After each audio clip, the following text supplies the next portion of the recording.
Health Director General Datuk Dr. Nur Hisham Abdullah issued a statement on Saturday saying that authorities have tracked down the patient who disappeared while being tested for the novel coronavirus at Sungai Buloh Hospital in Selangor. Nur Hisham said results of the test showed that the patient was not infected by the virus. The patient is a Malaysian who has a history of visiting China's Wuhan city, the epicenter of the coronavirus outbreak. The patient had been reportedly admitted after he fell ill following his trip to Wuhan. He went home after waiting for his results on Friday.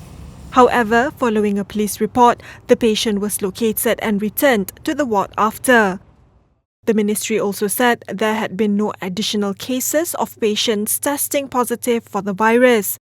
At press time, the cumulative cases of those positive for the novel coronavirus remain at 8, while lab results of 6 more patients are still pending.